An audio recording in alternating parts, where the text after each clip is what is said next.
안녕하십니까. 신의균 국방TV 데일리 디펜스입니다. 자, 오늘도 우크라이나 전황 그리고 중동 지역의 안보 그리고 각종 안보 소식 같이 간추려서 살펴보도록 하겠습니다. 특히 지난 주말 그리고 어제까지의 전황 한꺼번에 보도록 하겠습니다. 러시아가 세인강 이남에 갇혀있는 러시아군 세계 대대급 한 개 사단급이죠. 그걸 구출하기 위해서 좀 무리를 했습니다. 그래서 뭐 러시아 입장에서는 안 할 수도 없었는데 그러나 너무 무리한 그런 작전을 벌인 것 같아요. 지형하고 여러 군데를 살펴보니까 그렇게 무리해서 구출 작전에 들어가다 보니까 오히려 우크라이나군의 역공에 걸려서 한 개 연대 병력이 추가로 더 포위 섬멸되게 되었습니다. 어떤 상황인지 같이 보도록 하겠습니다. 자, 이스라엘 등을 포함한 정보 브리핑 먼저 하겠습니다. 자, 플로리다 주지사는 공화당이죠. 이 범인이 어떻게 500야드 이내 거리까지 접근했는지 자체 조사할 것이다 라고 이야기했는데, 디센티스, 그러니까 이번 대선에서 나름 공화당 후보로서 좀 선전을 했던 사람인데, 자, 자기가 이제 플로리다 주지사고 또 이 골프장이 플로리다에 있다 보니까 트럼프 대통령이 골프를 하는데 어떻게 저 범인이 500야드까지 접근할 수 있냐? 제가 어제도 말씀드렸지만 그 지역은 그 6번 홀은 완전히 그냥 경계선하고 맞물려 있는데 여기는 핵심 경호 구역으로 사전에 세팅이 되어야 되는 상황인데 어떻게 범인이 그 총을 들고 올 수가 있었냐? 이거 정말 수상하다. 그리고 그 범인의 SNS를 보니 CIA 요원들하고 이 팔로워가 많더랍니다. 특히 범행 전에는 수킴이라고 하는 뭐 우리 한국인 피가 섞여 있는 사람이죠. 그 수킴 전 CIA 분석관인데 그 수킴하고 많은 대화를 나눴다라는 증언도 나오고 있는데, 자, 그래서 이거 연방에다가 맡겨놓으면 믿을 수가 없다. 그래서 이 플로리다 주 경찰 차원에서 조사를 하겠다라고 하고 있어요. 어떤 상황으로 이 사태가 번져갈지 주목됩니다. 그리고 이스라엘 공영방송 칸은 하마스가 해체되는 것보다 더 빠른 속도로 회복되고 있다라고 정부 당국자를 인용해서 보도를 했는데, 그래서 하마스는 다음 단계 전쟁 준비 중이다라고 했는데 이건 아마도 네타냐후 총리 측의 입장을 대변해주는 그런 방송 같습니다. 그래서 이 갈란트 국방장관은 이제 그만하자. 갈란트하고 네타냐후하고 똑같이 여당이지만 같은 당은 아니고 연정이죠. 그래서 갈란트는 그만하자라는 거고, 이 네타냐후는 계속 전쟁을 이어가야 트럼프 대통령이 당선될 때까지 계속 전쟁을 이어가야 자기 권력이 유지가 되겠죠. 그런 상황에 지금 있다라는 거고, 뭐 저는 이것도 일부 맞다고 봐요. 하마스가 체포되고 또 뭐 이 땅굴이 파괴되고 하는 것보다 더 빠른 속도로 회복을 하고 있다. 마치 바퀴벌레가 번식하는 것처럼 그런 거는 좀 일부 신빙성이 있다라고 보고요. 요르단 국가는 신임 총리 선정 새로 됐는데 그 신임 총리에게 팔레스타인 형제들을 돕기 위해 할 수 있는 모든 것을 다 하라 라고 지시를 했는데, 뭐 하마스를 도와주라 이게 아니고 가자 지구에 지금 힘든 그런 사람들을 위한 구호품, 국왕이 직접 수송기 타고 구호품 투어도 해주고 했지 않습니까? 뭐 그런 거 하라 이겁니다. 자, 후티는 이스라엘과 장기전을 준비하는데 지하디스트 수백 명이 시리아를 거쳐 이스라엘에 침투 중이다. 그래서 이스라엘에 직접 들어가서 직접 뭔가 사보타주 공격을 하겠다라는 뜻이 내포되어 있는 이야기를 했어요. 아마 시리아를 거쳐서 서한지구 쪽으로 지금 들어가고 있지 않을까라고 생각합니다. 또 후티는 다르마르 상공에서 미국의 MQ-9 지대공 미사일로 격추했습니다. 무인기를. 그래서 이 MQ-9 무인기가 열흘 동안 총 3대가 격추됐는데 참 심각합니다. 이 지역에서 격추가 됐고요.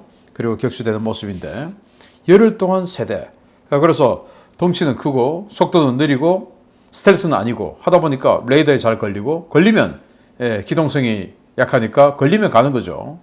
자, 그런데 미국은 이걸 아직도 주력 정찰 공격기로 쓰고 있으니 이제 이 2020년대에는 좀 가치가 많이 떨어지지 않았을까라고 생각하는 그런 우려가 듭니다. 러시아 외무장관은 우크라이나가 시리아의 이들리브, 자바트, 안-누스라에서 무장 세력을 모집 중이다. 그래서 시리아에 있는 러시아 부대를 향한 모종의 도발 가능성이 있는데 우리 지켜보고 있다. 그러니까 함부로 경거망동하지 마라. 라는 경고를 했는데 말리 쪽에서 이 우크라이나 군사정보국의 요원들이 들어가서 현지에 있는 이 반군들을 부추겨서 바그너 그룹을 공격해버렸죠. 뭐 그런 거하고 똑같은 러시아가 시리아의 해군기지 그리고 공군기지 뭐 이렇게 운용을 하고 있는데 또 육군도 마찬가지고 그런 기지들 중에 하나를 공격해서 러시아를 굉장히 이 안팎으로 힘들게 만들겠다라는 공작을 시리아에서 그러니까 시리아에 있는 무장단체들 반군들 많죠. 그들 포섭 중에 있다라는 건데요. 결과가 주목됩니다. 가디언지는 미국과 영국 당국이 러시아 그리고 이란 탄도미사일 거래 중에 핵 그리고 우주 관련 기술 전수될 가능성에 우려하고 있다라는 건데 지금 이란의 단거리 탄도미사일을 러시아에 전달해주고 그러면서 러시아는 핵과 우주 관련한 기술을 이란에 제공해서 딜을 하는 이런 식으로 전수될 가능성이 있다라는 건데 그저께 이렇게 발사 성공을 했죠. 이란이 가햄 100이라고 하는 3단 고체 연료 이 고체 연료라는 게 지금 무서운 겁니다. 고체 연료 바로 그냥 미사일로 전용될 수 있으니까 이 우주 발사체 쏘아서 550km 고도의 저궤도 위성을 올려놓는 데 성공했죠. 이런 기술들이 이제 결국 이런 것들은 중거리 탄도미사일로 전용될 수 있지 않습니까? 550km 올려놨으면 그게 뭐 한 6,000km 날릴 수 있는 이런 중장거리 탄도미사일 될 수 있죠. 이런 기술들이 러시아로부터 이란으로 넘어가고 있다라는 우려를 했습니다. 베네수엘라는 CIA 배후 미국인 3명 그리고 스페인인 2명 체코인 1명 등 마두로 암살 기도했다. 그래서 모두 체포했다. 라고 주장을 했는데 미국은 거짓이다. 라고 반박을 했어요. 그래서 베네수엘라 내무장관이 직접 사건 브리핑을 하는데 여기 뭐 이런 총기류를 어마어마하게 압수하고 그 중에서 이 사람을 보여주면서 이 사람이 미국의 네이비실 요원이다. 라고 주장을 하는데 진실은 모르겠습니다만은 이 사람이 네이비실 요원인지 또 알 수 없습니다만은 뭐 네이비실이나 또는 CIA가 뒤에서 작업을 해서 이런 그 마두로에 대한 암살 작업을 하는 거 이것은 뭐 충분히 상상 가능한 영역 중에 하나다라고 생각이 들기는 합니다. 중국과 러시아가 동해에서 실탄 사격을 포함한 대규모 연합훈련 중에 있습니다. 지난 주말에도 알려드렸었는데 계속하고 있어요. 길게 하고 있네요. 대지 타격에 중점을 두고 있다라는 거고 그래서 이렇게 같이 훈련을 하고 있고 저 뒤에 보이는 거는 중국의 공호사 그리고 여기는 러시아 군함 이렇게 같이 사격 훈련하고 있습니다. 자, 필리핀이 중국이 무력 도발 심화되고 있어요. 사비나 암초. 그래서 지난 이 한 달 동안 10번 정도를 들이받는다는 등 뭐 완전 이 도발을 계속하니까 도저히 견딜 수가 없어서 모든 함정을 철수하기로 결정했는데 어디냐? 바로 팔라완섬 서쪽 그리고 하이난섬 중국의 하이난섬에서 1185km 팔라완섬에서 153km 누구 겁니까 이거?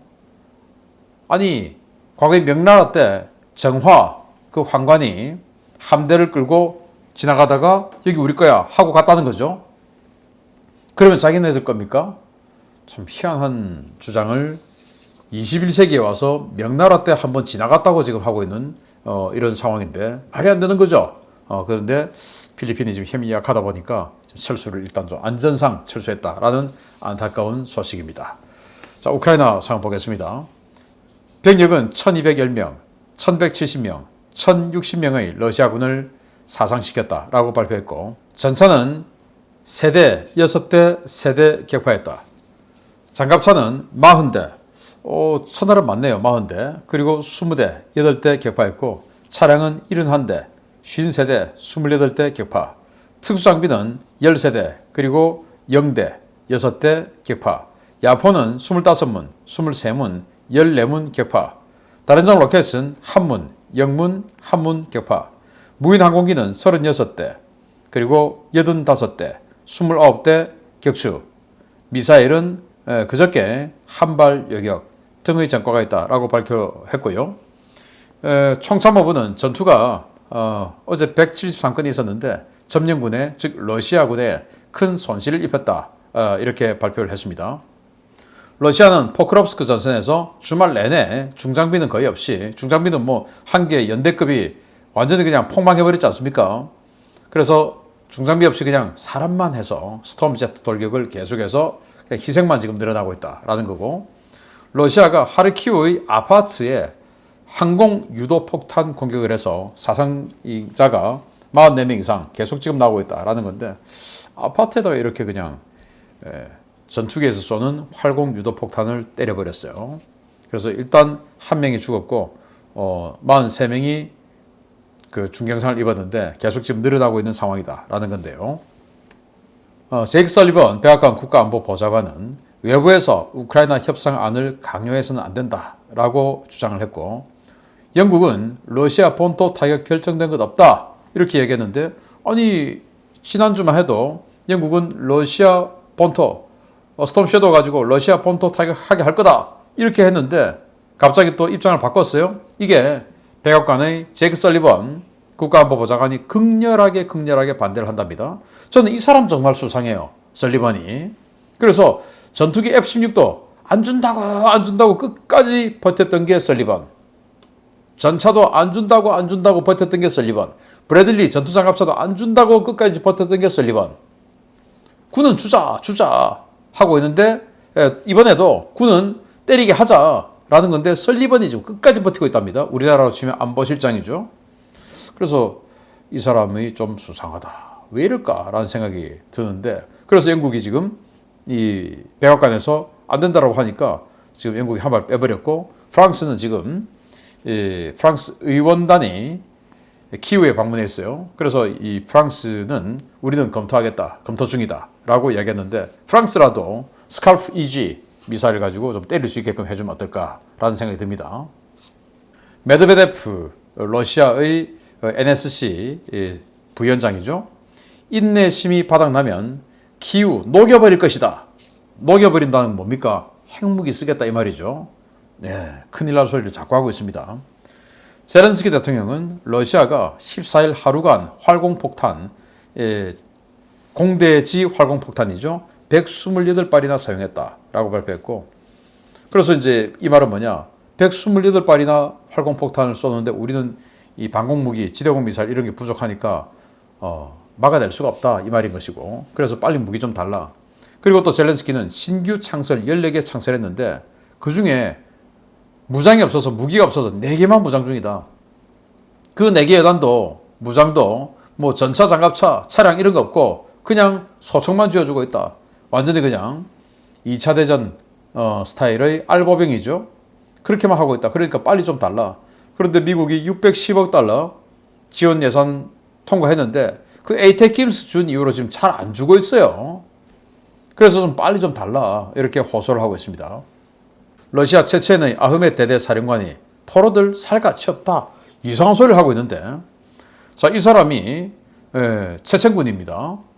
아흐메 대대 사령관인데 지금 이 쿠르스크에서 체첸군들이 이 독전대 역할을 했다. 뭐 이런 거 제가 와우 웨펀스 오브 월드 와우에 올려드렸던 영상에서도 보셨지만 일단 체첸군들이 많이 가 있어요. 그런데 포로가 많이 되었어요.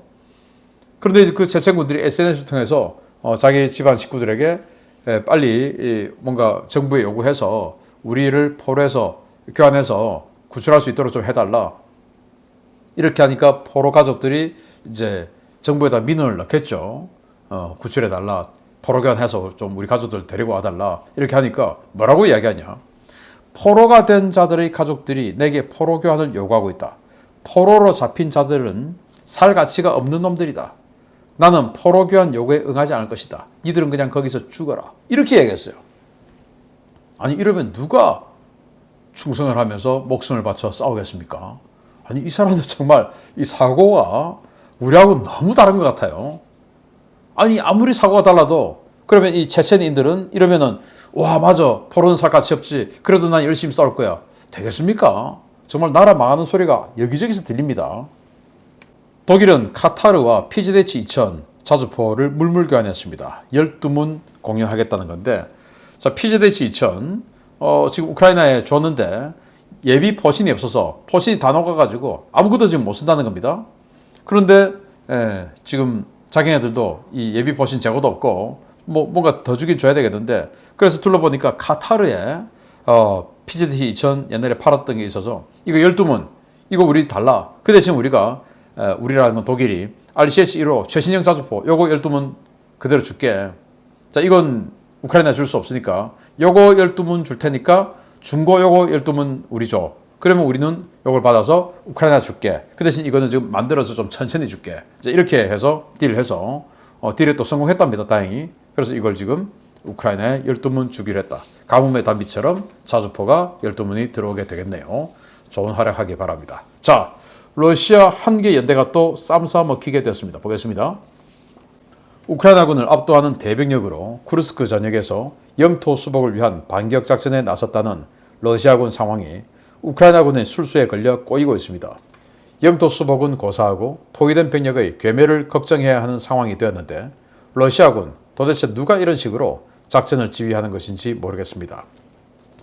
쿠르스크주 세임강 이남에 갇힌 사단급 병력을 구출하고 우크라이나군의 측면을 강타하기 위해 돌파전을 시도했던 러시아군이 우크라이나군의 공습과 포격, 드론 공격에 와해되었으며, 북부에서 내려오는 공세부대를 돕기 위해 전진하던 러시아군도 배후를 강타당해 일대 위기에 직면했다고 복수의 오신트 소식통이 현지 시각 9월 16일 리포트했습니다. 러시아는 지난 9월 10일부터 세임강 포위망 북동쪽에 있는 코레노보에서 증원된 병력과 포위망 안에 있는 부대의 협공을 통해 코레노보 이남의 우크라이나군 측방을 공격하기 시작했는데요. 코레노보 방면에서는 제51 근위 공수연대가, 포위망 안쪽의 쿨바키 방면에서는 제155 해군 육전여단의 일부 병력이 공격을 시작했습니다. 주공을 맡은 제51 근위 공수연대는 다수의 전차와 장갑차로 코레노보에서 단숨에 7km가량을 밀고 들어가 10여 개 정착촌을 탈환했는데요. 당시 러시아 측은 해당 공세에 투입된 부대가 최소 1만 명이 넘는다며 우크라이나군을 단숨에 쓸어버릴 것이라고 호언장담한 바 있습니다. 그러나 작전 개시 닷새 만에 러시아군의 공세는 완전히 꼬여버렸습니다. 러시아 50일 근위 공수연대의 공격 기도를 사전에 파악하고 있던 우크라이나군은 이곳에 다수의 포병 화력과 드론 부대를 집중 배치해놓고 남북으로 긴 방어선을 구축해 놓은 상태인데요. 러시아군은 포위선멸 당하기 딱 좋은 저지대로 밀고 들어갔다가 엄청난 화력에 난타당했습니다. 세임강 이남에 갇혀 방어진지를 구축하고 그곳에 틀어박혔던 러시아군 제155 해군 육전여단 병력은 50일 근위 공수여단과의 협공을 위해 진지를 비우고 동진했는데요. 이들이 동진을 시작하자마자 우크라이나군은 서부 테트키노 방면에 기동부대를 투입해 방어진지 밖으로 나온 155 해군 육전여단의 배후를 강타했습니다. 155 해군 육전여단의 뒤를 강타한 우크라이나군은 제110 영토 방위여단과 51 정찰대대, 드론 운용부대인 호르네 작전단인데요. 이들이 러시아 공세부대를 확실하게 소탕할 것이라고 자신한 우크라이나군은 쿠르스크 다른 지역으로의 진격도 재개했습니다. 미국 전쟁연구소 ISW 역시 우크라이나군의 러시아군 소탕과 추가 진격에 대해 브리핑하면서 러시아가 쿠르스크를 되찾기 위해서는 지금보다 훨씬 많은 수의 병력과 장비를 배치해야 할 것이라고 평가했는데요. 지휘부가 지리멸렬한 러시아군, 과연 더 많은 병력과 장비를 투입한다고 해서 쿠르스크를 되찾을 수 있을지 모르겠습니다. 네, 쿠르스크에서 지금 양측이 일진일퇴의 공방전을 벌이고 있는데, 러시아가 일진했다라고 생각했던 그게 오히려 함정이었다라는 겁니다. 자, 지금 50일 근위 공수연대 BMD 장갑차들이 돌격을 하고 있는데 이거 그냥 다 깨 부숴버렸어요. 이게 지금 그 갇혀있는 세임강 이남에 갇혀있는 사단급 병력을 구출하는 회랑을 만들기 위해서 지금 돌격을 하고 하는데, 그걸 감제고지, 그러니까 고지대에서 다 지켜보고 포격으로 때려 부수고 있는 상황입니다. 그래서 이렇게 포격 그리고 드론 이런 공격에 파괴된 BMD 장갑차를 볼 수가 있는데, 아까 막 돌격했죠. 그런데 다 이렇게 된 겁니다. 자, 그리고 GBU-39 SDB 정밀 유도 폭탄인데 그 활공 유도 폭탄이죠. 여기에 러시아군 지휘소가 지금 박살나고 있는 모습도 나오고 있는데 동영상 보시면 네 정말 뭐 SDB 그 250파운드인데 그래도 그냥 건물 하나 그냥 이렇게 박살내버리네요. 굉장히 강력한 공격을 퍼버렸습니다. 110km 거리 밖에서 창문 하나까지 뚫고 들어가는 그 정도의 정밀도를 보이는 폭탄입니다. 자, 지도를 보면 자, 여기가 우크라이나가 치고 들어간 쿠르스크 지역이죠. 그리고 이 지역이 러시아가 갇혀있는 세임강 이남에 갇혀있는 곳이고 계속 지금 이 러시아는 다리를 만들어서 세임강을 건너려 하고 있지만 다리를 만드는 족족 이 그림에서 보시다시피 우크라이나군은 포격으로 그 다리를 끊어버리고 있어요. 그래서 강 때문에 고립되어 있는데 러시아군이 이 코레노보를 중심으로 해서 밑으로 쑥 치고 내려갔어요. 그래서 여기 갇혀있는 러시아군을 구출하기 위해서 이렇게 쑥 치고 내려와서 10개 정착촌을 점령했다라고 했는데 그게 바로 함정이었다는 겁니다. 자, 여기 보시면 파란색 2개 화살표가 있죠. 척파로 그려놨습니다. 또 여기 하나 있죠. 이게 이제 포위 섬멸하러 뒤로 기동하는 우크라이나군입니다. 그래서 새로 구출하러 들어온 이 부대까지 그냥 완전히 갇혀버리는 이런 상황이 된 거예요. 이걸 지형과 같이 보면 우크라이나가 지금 제가 그전 말씀드렸지만 비워놓았다. 그 비워놓은 데를 러시아군이 쑥 치고 내려와서 7km를 전진했다라고 하면서 10개 정착촌을 해보겠다 한 게 바로 이 축선이에요. 보시다시피 이 고지대 사이에 갇혀있는 완전 저지대죠. 그러니까 여기는 지키기 힘드니까 우크라이나군이 비워놨는데 그리고는 이 고지대에 기계화 부대들을 잔뜩 배치해놨는데 여기로 그냥 치고 들어온 거예요.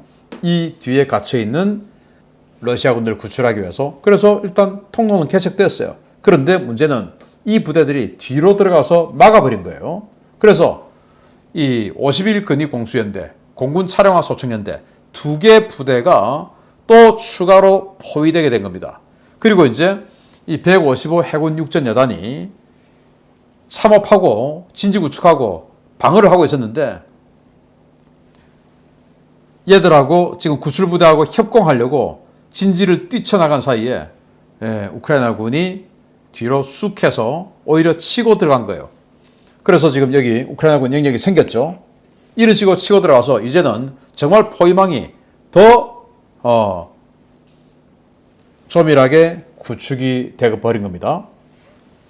그러면서 이 고지대에서 계속 내려다보면서 포격으로 러시아군을 때리고 있어요. 그리고 FPV 드론으로 계속 때리고 있어요. 이러면서 이제 러시아군 추가로 이 한두 개 연대를 더 포위한 이런 상황이 되었다. 그래서 보니까 자 여기는 그냥 우리가 우세다라고 생각했는지 우크라이나군이 오히려 이 쿠르스크에서 동쪽 그러니까 이 지역이죠. 수자. 그래서 여기 쭉 가면 이제 쿠르스크 시입니다. 이 지역으로 공세를 오히려 시작하게 되는데 그게 지금 이 모습이에요. 제80 공중강습여단이 CV-90 스웨덴제 보병전투장갑차죠. 이 CV-90을 이용해서 수자에서 오히려 또 다시 공세를 해나가서 전진하고 있는 이런 모습이 생겼다. 그동안 러시아군 이제 정원군들이 워낙 많이 들어와서 점령해 놓은 곳을 방어선을 구축하고 있었는데 오히려 지금 다시 치고 들어간 상황이다. 왜? 저 부대를 구출하기 위해서 러시아군의 주력이 코레노보 쪽으로 갔으니까 자 그럼 이쪽이 비었네 해서 치고 들어가는 이런 상황이 되었다라는 건데 저렇게 이 지대가 낮은 이 지역으로 아군 부대를 밀어 넣는 이 지휘는 누가 했을까요? 이 지도나 지형도 안 보고 전쟁 지휘하는지 희한하죠. 저라면은 이렇게는 안 보냈겠다. 물론 이들을 구출해야 하는 절박함은 이해를 하지만 어떻게 이렇게 포격받기 딱 좋은 곳으로 부대를 밀어넣나라는 의구심이 드는 황당한 지휘 행위를 하고 있는 러시아군이었습니다. 더 큰 피해를 입게 됐죠. 마치겠습니다. 감사합니다.